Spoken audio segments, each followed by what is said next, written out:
পারলে গাড়ির সামনে এসে হুমড়ি খেয়ে পড়বে টাকা নেওয়ার জন্য। এইভাবে টাকা কালেকশন করতে কে শিখিয়েছে ইসলামে? ভিক্ষা করা যাবে না। আলেমদের জন্য, আলেম ওলামাদের জন্য আমরা ভিক্ষা করি। এটা কোন ধরনের নেচার, এটা কোন ধরনের বৈশিষ্ট্য আমাদের? রাস্তায় বের হইলে দেখা যায়, এখন শীতের সিজন, শীতকালে ভিক্ষুকদেরকে বেশি পাওয়া যায়।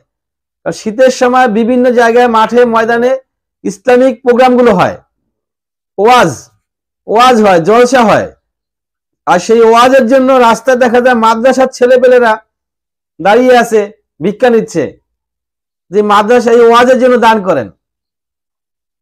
এই ছোট ছোট বাচ্চারা যদি এই ছোট বয়সে ভিক্ষা করা শিখে, তাতে তারা সারা জীবন ভিক্ষাই করবে।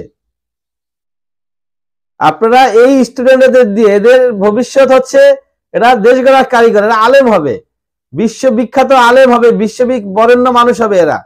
এরা হবে পৃথিবীর শ্রেষ্ঠ সন্তান। এই মাদ্রাসার স্টুডেন্টরা, আমি মনে করি এরাই হচ্ছে পৃথিবীর শ্রেষ্ঠ সন্তান।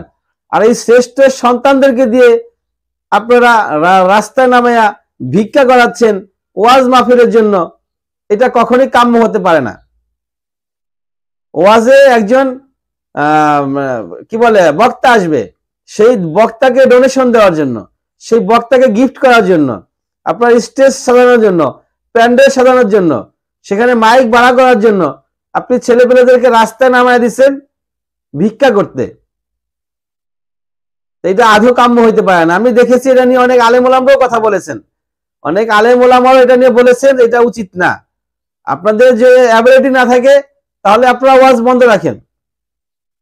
আপনাদের যদি আর্থিক প্রবলেম হয়ে থাকে, তাহলে আপনারা ওয়াজ বন্ধ রাখেন, বাচ্চাদেরকে মাঠে নামাবেন না। এখানে গিফট করার জন্য দেশে অনেক পয়সাওয়ালা লোক আছে, আর্থিক লোক আছে, অর্থ সম্পন্ন লোক পৃথিবীতে দেশে অভাব নাই।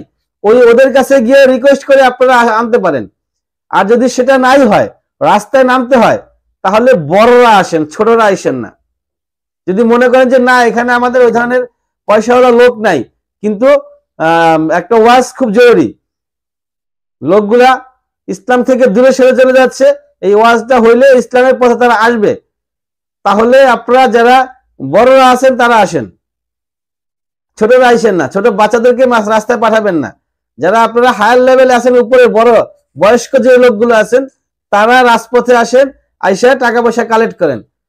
এভাবে ছোট বাচ্চাদের ভবিষ্যৎটাকে ছোট করে দিয়েন না। তাদের মেন্টালিটি এখন থেকেই পরিবর্তন হয়ে যাচ্ছে। যদি সে রাজপথে এসে ভিক্ষা করে, তাহলে তার চিন্তা ভাবনা কিন্তু ওইদিকে চলে যাবে। যেই কাজ করে তার চিন্তা ভাবনা কিন্তু ওইদিকে চলে যায়। অতএব তার মেন্টালিটিটাকে ডেভেলপ করার চেষ্টা করেন, তাকে উচ্চ মন মানসিকতা সম্পন্ন স্টুডেন্ট হিসেবে তৈরি করুন।